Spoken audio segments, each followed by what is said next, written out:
Well, uncertainty about U.S. tariffs is weighing heavily on Europe's biggest economy. Germany's output shrank by 0.1% in the second quarter of this year, adding to the pressure on Chancellor Friedrich Merz's government to turn the economy around. And there are fears that a new trade deal struck between the U.S. and the European Union is simply too favorable to America.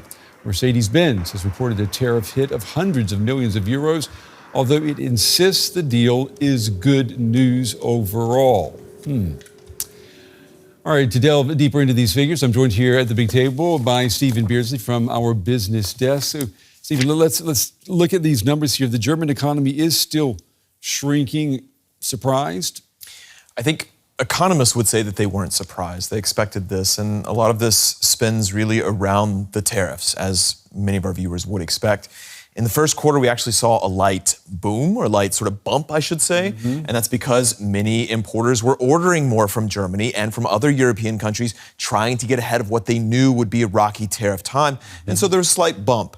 For the second quarter, the tariffs came into play, and then there's been this back and forth. And so what happens, we say this over and over, when businesses are uncertain, they sit on top of what they're doing. They don't invest, they don't purchase, they don't make plans to expand, they don't hire new people. That's all economic activity that does not happen. And in fact, they may make cuts, and there may be other things that basically just drive the economy into a bit more of a contraction. And that's what happened here. I should add that there wasn't a whole lot of growth expected this year anyways because of ongoing problems with the German economy.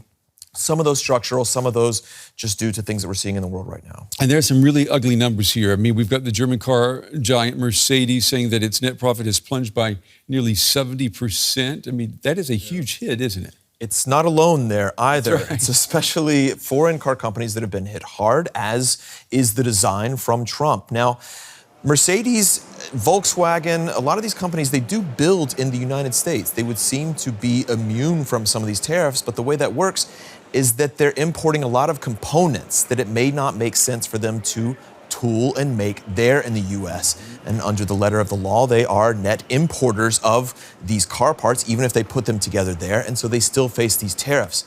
These tariffs have been at about 25% for a number of weeks. That adds up, especially if you're looking at a BMW, Mercedes, already on the slightly higher end in the US market. Porsche got hit really hard as well because it imports all of its vehicles into the US. What's interesting is you would start to wonder, maybe a Porsche buyer can afford a little bit of a bump up, but it's still sort of really high, low, high, mid there.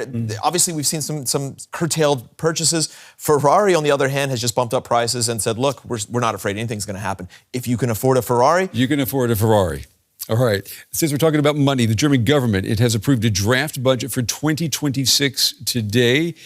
Is it going to give any boost to the economy? Yeah, that's the hope, right? There's a lot more investment spending here. There's a lot more infrastructure spending. There's a lot more money being borrowed. This was a very controversial topic when the new government was coming into office. It's borrowing more money to spend it and to curb, or not to curb, but to start up growth, right? And so it's going to be spending on streets, rail, and defense in particular, digitalization. We're going to see efforts ongoing. If those things happen at the rate that they're supposed to happen, which is also a question, will this money come into play? Then we should see a bump in economic growth. And that's what economists have been expecting for 2026. It doesn't solve all the problems that Germany and that Europe are facing when it comes to competitiveness with the US. There are some broader problems there. That takes political will and even more money. And both of those things are in short supply right now. Yeah, you can say that again. Stephen Beardsley from our business desk. As always, Stephen, thank you.